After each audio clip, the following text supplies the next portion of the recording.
Hi everyone, this is the week 3 preview, if you will, or review for our Phil 21 class. At this point, you've turned in your exam based on the first third of the quarter on personhood and personalism, and a little bit obviously on Russell and the convince me that I'm wrong. So the whole notion there was an introduction to this thing called philosophy, and then understanding that ethics is a branch of philosophy, which means that ethics requires reasons and that you must give an argument, and you can't just claim that abortion is wrong or abortion is fine or capital punishment is wrong unless you give reasons. You have to give a because, and that is at the center of the ethical enterprise, and that's one of the things that shows that it is a branch of philosophy. It requires reasons. It requires the articulation of your position on things that matter, not preferences like,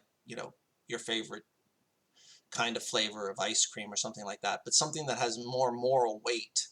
Then you must give reasons for your position. And it's okay to be skeptical, as we saw with a person saying things like, um, prove it. And we also talked about how this is very social, that the human is by nature. We're going to get to Aristotle in just a second. Aristotle said the human is by nature a social animal. That is our very nature. We're not like a bear that has cubs and then goes and lives by itself. Our very nature is more like a bee or like an ant. We live together, and we thrive together. And so part of living together with other humans is the ability to have language, to have justice, to articulate ideas, and to engage each other respectfully. Otherwise, I don't know how we'd live together. And of course, and I'm very drawn to this because of my background in law. Law is important to this because law facilitates people being able to live together. This is why justice and law have always been held to go together, going all the way back to, in many ways, Hammurabi's Code 4,000 years ago. So, in noting that philosophy and ethics requires giving reasons, it in a way fosters that social nature of humans. Because if you ask me a question, I just about my view on abortion, and I give you an opinion, I don't give you reasons and then walk away. It's not only that I haven't articulated my idea, I haven't stated why. It's that I also don't respect you. It's that I'm not being sociable. So ethics has that component to it too. And this is going to be very important with Aristotle as well. Ethics at its core is about sociability, um, because mainly it's about relationships with other people. Not only, for example, if you are stuck on an island by yourself, you could still practice the virtue of courage, and you could still practice the virtue of patience, and there's not a relationship with anybody else. But for the most part, at its core, ethics is a branch of politics, and politics is about living together, and has that sociability. So we saw that the beginning part, then we moved into personhood questions. And personhood, I really wanted to present to you, not only because this is an introduction to ethics class and it gives you a different ethical idea, but because it radicalizes ethics in a way, because ethics is if ethics at its core is about is about relationships, and relationships involve other people, well then persons can't be set aside or ignored or not addressed fundamentally if you're going to talk about ethics. And but what does it mean to be a person, and how do you harm persons, and what does it mean to deprive a person of what's due to them, as we're going to see with justice. But also, um, what is it, how do we address philosophically the idea that persons are not interchangeable? Also the idea that persons are not, that there's an incommunicable part of that person that stays with them.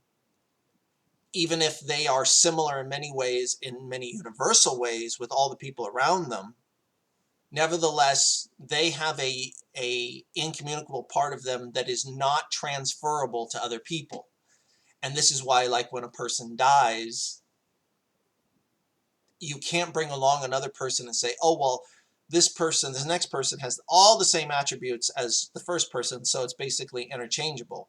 Well, that would be only if you're looking at the attributes, but we know that would be one of the most offensive things you could say to somebody. You lost your daughter, but here's another girl that has the same attributes. It would be deeply offensive. Well, the philosopher asks, well, why would it be deeply offensive? And that's because persons are not interchangeable. And we also talked about not treating a person as merely a means to an end. At the very end of the reading, we talked about subjectivity, uh, being a self, having a sense of not only your own personal hopes and dreams and that kind of subjectivity, but also not letting your subjectivity get lost in terms of other people telling you what to do. Subjectivity get lost in what's expected of you. Um, your subjectivity get lost in terms of being lost into the world with too many things, um, and and an appreciation of the self side of us, again, that's not repeatable. It's not the same as the incommunicable part, which is more about the being of humans, but rather it's the subjective part, which more has to do with like almost like a personal narrative. Not quite, but similar to that. Um, and all of this is building upon that notion of from personal being comes personal acting. Okay, so there was this interesting notion of a radicalization of personhood. By radical, I mean from the root, which is what radical comes from the Latin word for root. So a radical notion of personhood from the root. What does it mean to be a person? And what are some of the rules we know about how persons should not be treated? And that's how he lays them out. Not as a specimen, not as a scapegoat, not as a slave, not as a means to an end, and he lays them all out. Well, that's a relatively recent articulation of personhood in the last 400 to 500 years, whereas now we're going to turn to the second part of the quarter, which is character. And character is from Aristotle, and my lectures go into this in great detail, so I'm not going to, or the fourth lecture goes, the one that the last lecture you watch goes into detail about this. But character is the Greek word that's related to, one of the two Greek words for character is related to the word for habits. So habit is ethos, and it's where we get words like work ethic. And then character is ethos with a long E. And so character is the things having to do with habits. And so your character is the sum total of all your moral habits, good and bad. And bad habits are called vices, good habits are called virtues. So the good habits would be things like patience and justice and courage and honesty and kindness and all of those. These are habits. And vices would be things like short-tempered, impatient, gossiping, those kind of things, which if you notice, they're habits. So what Aristotle is saying, and it's very Greek, is that if our life, our character, that the way we live our lives is that we act out of our character, and the character is the sum total of our habits, good and bad, and we can change our habits, then we can actually change our character. And we can have a life that's more conducive and aims further at happiness, which is, as you'll see, and is in my first set of notes, is all what Aristotle's ethics is aiming at. It's aiming at happiness as part of a community. On the individual level, it's a question of individuals being happy. Then individuals who are happy can take their part in a polis or in a city or in a large community, and each one do their job. So it's very Greek in that sense of looking at the entire structure, but the structure is based, especially for Aristotle, on our nature, not as how we ought to be in terms of, oh, it'd be great if humans knew how to fly or humans knew how to do things like that. It's not a question of the things that we ought to be or be lovely if we could be, but rather the best we can be. So it's like saying we have the potential to read. We have the potential to swim. We have the potential to speak language. We are more fully human when we learn to read and learn to swim and learn to speak. But when we do those things, we're not changing ourselves like we would if we changed ourselves being able to fly. Rather, we are completing ourselves. So for Aristotle, ethics is about fundamentally the completion of the human person, our human nature. And on a practical level, on a level of living and working and acting, on a practical level, the way that we are completed is through a life of the virtues. It's a life of excellence. It's a life of doing things well. Admiring the person who plays the guitar well. We admire them because that's excellence. Well, we also admire the great father, the great citizen, the great friend. We say she gets it right. She's always knows how to talk to her kids. That's a habit. And it's also a form of excellence because we admire it just as much as we admire the great piano player or the great golfer. And Aristotle makes these comparisons. So let me just step back for a second. This week is about, again, character, moving on to the second part. The third part of the quarter, as we saw, will be, dealing with Seneca's letters and more on things like self-control and living a good life. Whereas the second part of the quarter, which is weeks 3 and 4, will be concentrated on Aristotle and concentrated on questions of character, a life of character. That ethics at its core is about character, character at its core is about habits. So a life well lived is a life of the habits. And this week you will have, it's a relatively simple week, 3 quizzes. A quiz, let's see, I have the dates here, I forgot for a second. Quiz on the 9th, a quiz on the 11th, and a quiz on the 13th. And they are they're all on Aristotle and a video and my notes. And then they're working towards a 4-page paper, which will be due on, or which will be comprised of weeks 3 and 4 material, and that will be due on the 20th of August at 11:59. And I'll have the prompt up sometime next week, have that all set up for you. And this week we will be introducing book 1. Now, as I said in my notes, books in the ancient world, all that means is chapter. So we talk about Aristotle's Nicomachean Ethics, which is the actual book, and then there's 10 books in it, which means it's 10 chapters. So book 1, we will cover this week. Book 1, book 2, part of book 3, and part of book 5. And book 1 is the introduction, and it's about happiness, basically. And my notes will really help you with this. Aristotle's very difficult to read, not because there's a word you won't understand. You will understand every word. It's a question of what is he saying and the way he's using the words. And he writes, we think we have his student notes. So what you're going to end up getting a lot is what's going to feel like bullet points. But he's so incredibly intelligent that he's going to say things that at first throw you off, but almost always with Aristotle, after you read what he said, you say, oh, that sounds about right. Let me give you an example. He says, all humans aim, and all our practical activity aim at some end.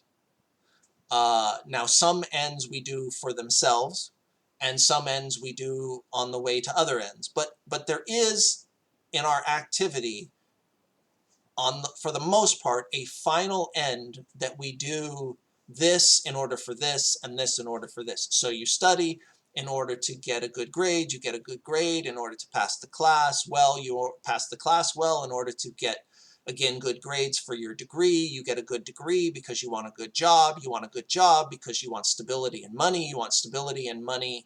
Why? And Aristotle's point is, almost across the board, whoever you ask, the final end that people want. And again, remember what he's doing. He's not making this up. He's just observing human nature. He's not saying, in Aristotle's world that I would create, humans would be like this. He's not saying that. He's observing. He's a scientist.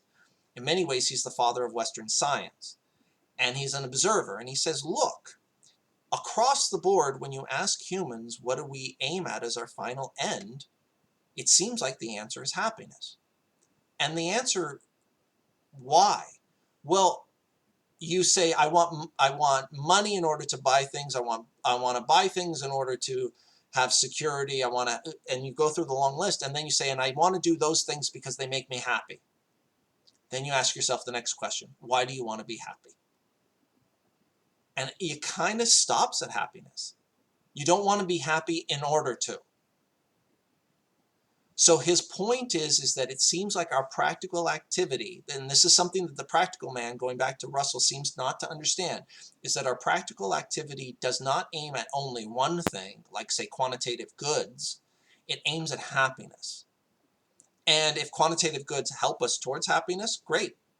That's awesome. But remember the difficulty of explaining to the practical man the trip to Bali and time with your friends?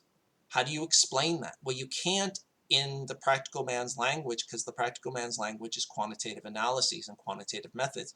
And you can't break down beauty and time spent with your friends and happiness in those metrics, if that's the right term, in that terminology, in that way of viewing things, with that lens is another way of, I suppose, looking at it. So Aristotle says, look, and the first line you're going to read is like, every art and every investigation and every aims at some end. And again, he just seems to be observing this. It's like that first sentence is like saying every insect has 6 legs.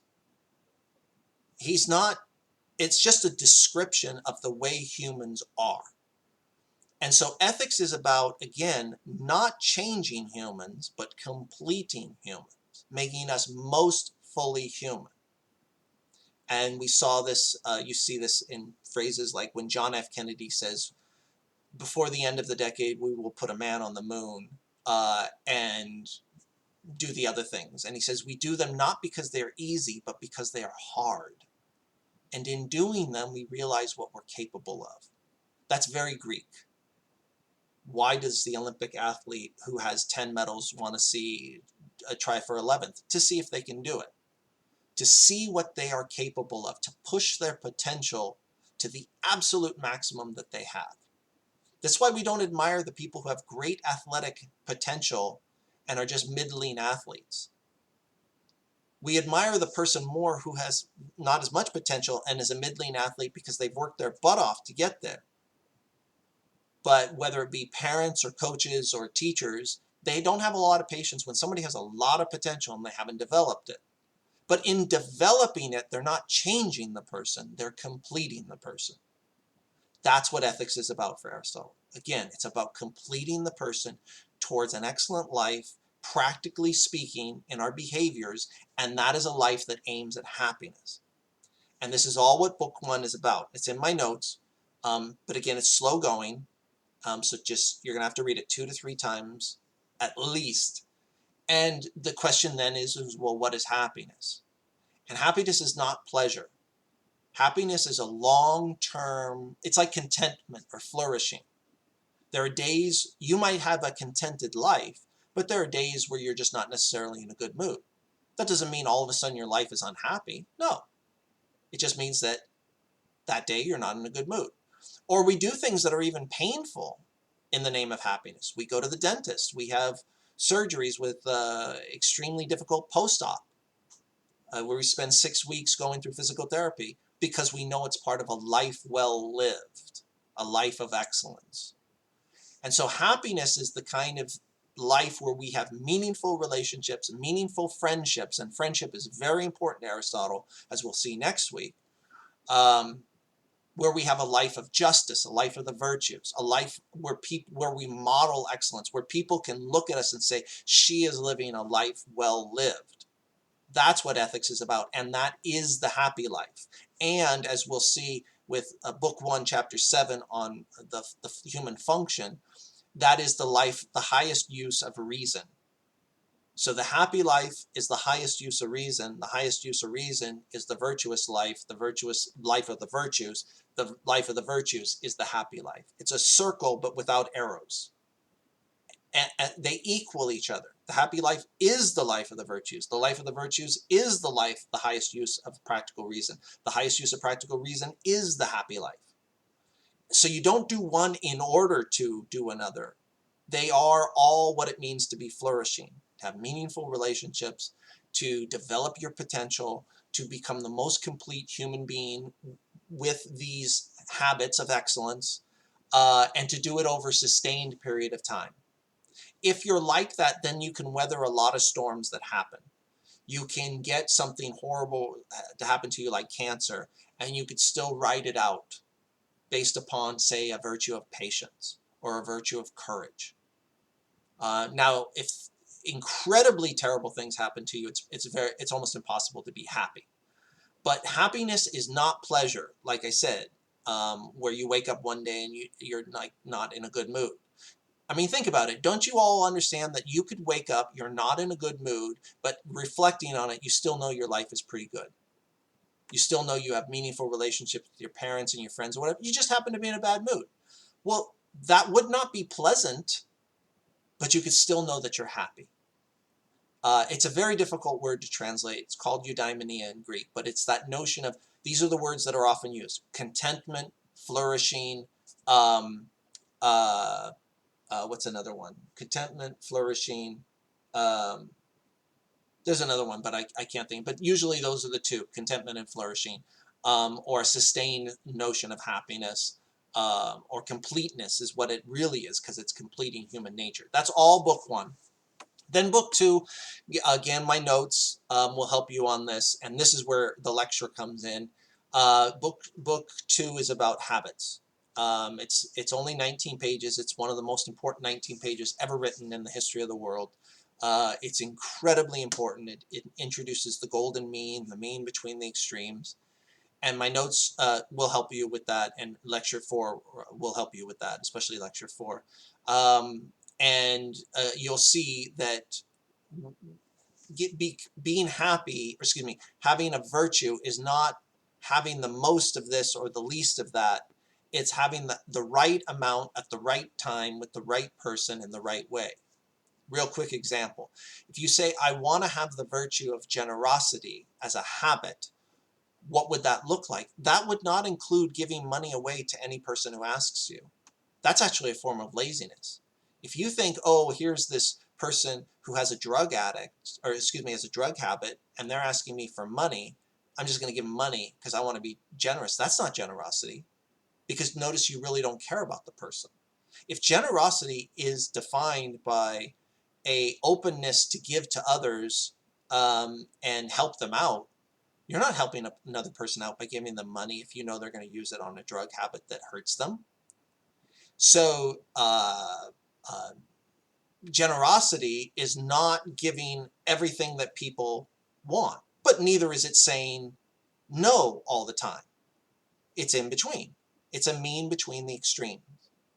And what Aristotle says, he says it several times in book 2, it's at the right time and the right amount with the right person in the right way. If you think people who get it right as a mom, as an attorney, as a teacher, as a coach, notice that they always seem to calibrate what's going on right now with this person in this way, at this time of the day, this part of the season. What is the right way to motivate this student or this athlete here the right way, in the right amount, with the right person? And you might not even treat all your athletes the same, because some you might have to kick their ass to get them to do the work and to practice, and others you might tell them, like, look, you need to stop, you're over practicing. Well, how do you do that? You calibrate. See, that's why it's practical reasoning. This is not the reasoning of mathematics and theoretical reasoning. Ethics is about practical reasoning, but it's difficult because we kind of have to observe others who get it right. But that's the same thing we do with golf players, and the same thing we do with football players, and the same thing we do with people playing the harp and piano. We observe them. And Aristotle's like, that's what we do when we want to say, like, what does a good parent do? We observe the people who are parenting in the same way we observe the people who are playing golf. And we see that they do it habitually. And so, but when they aim, they don't aim at the most or the least. they aim at the mean between two extremes, and every virtue has two vices, that one of the too much and one of the too little. So if honesty is a virtue, then too honest, or we wouldn't say, we would call it blunt. That's not honesty. Honesty doesn't mean telling people that they look ugly in something, or that their face looks terrible, or something like that. But honesty also is not being not telling the truth at all when the truth is required. Now, you should say to yourself, my God, this is complicated. This is like day by day changing. Yes, the virtue doesn't change. You should always want to be honest. What changes is what honesty looks like here and now. Honesty dealing with a 4-year-old whose mom is sick is a lot different than honesty dealing with an 18-year-old who's cheating on a test. And how to, or an 18-year-old who's not working hard on the field in a game. You see, you calibrate. You want to be honest with the 4-year-old, and you want to be honest with the 18-year-old, but honesty in terms of excellence looks different with the 4-year-old than it does with the 18-year-old. So book 2 is all about that. Now, real briefly, book 3 is about making choices, and it talks about breaking down, the notes will really be helpful here. Things that are voluntary, things that are involuntary, things that we deliberate on, things that we wish, and things that we choose. And the reason this matters is because I don't think it's a surprise to all of you that at its core, ethics is about choices. And deliberation is about reason. And if choices, not all acts are choices, not all voluntary acts. You might say, somebody throws a ball at my face and I put my hand up. Aristotle might call that voluntary. Nobody did it for me.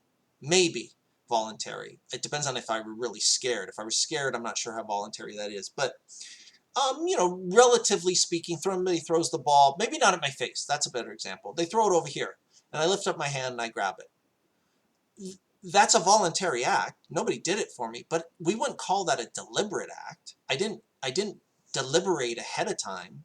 And because it's not a deliberate act for Aristotle, it's not a choice. All choices are deliberate acts. Okay? And all deliberate acts are voluntary, but not all. Voluntary is the bigger category. So you might say the bigger category is dogs, but not all dogs are German Shepherd, but all German Shepherds are dogs. Okay? So all deliberate acts are voluntary, but not all voluntary things are deliberate, because again, I throw my hand up to grab the ball. That's voluntary. Nobody did it for me. I chose, excuse me, I shouldn't say that. I did it on my own, but I didn't deliberate ahead of time. I didn't weigh in order to make a choice. So choices become incredibly important because they are not only voluntary acts, but they are purposeful, deliberate acts that we choose. And so, big surprise, should you be able to give then reasons for these choices? Yes. Should we blame people for things that aren't their choice? I think in ethics and in law, for the most of the time, we say no. Well, what if it's in between? Like, notice that at some point we start blaming a child, but not at 1 and kind of not at 2. But by the time at 5, we're treating the 5-year-old differently than the 1-year-old. Why? Because we believe that the 5-year-old has the ability to deliberate, the ability to stop and think about it ahead of time. We might call the 1-year-old's acts voluntary. We might. Nobody pushed his hand or did the things that he did, but they're certainly not deliberate. But notice that as we believe that humans advance in their life and have the greater ability to reason, then we hold them more accountable. And even in the law, we don't charge people as adults usually until they're 18. Why? Because we believe that they only at 18 have the great amount of rationality that allows them to deliberate ahead of time. But even then, if it's a crime of passion and somebody kills somebody because he walks in and his wife's having sex with somebody else, notice that we call it a crime of passion, and it's not premeditated. Well, why do we do that? Because we said it was not as much a deliberate act as the others, a deliberate act where you planned it out a week before. Here, there might be some deliberation, but it's very brief.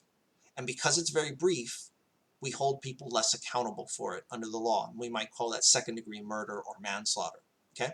So it's no big surprise that choices, wishes, the things you wish for, deliberation, voluntary questions are huge in ethics. And then the end of this week, we will start tiny about with justice and the aspect of justice called legal justice, which is basically about making sure that others get what's due to them. Justice at its core is a habit. It's a habit that you and I live in such a way that we make sure that others get what's due to them. And as you can imagine, that's pretty damn important for a community where we want people to thrive. Okay? All right, I said this was going to be brief, but it's not. It's bad enough that I'm a philosopher, but I'm a philosopher and a lawyer, so you get me talking. But hopefully this was helpful for the week. And if you have any questions, let me know. And remember that office hours are on Monday at noon and Thursday at noon. All right, have a good week.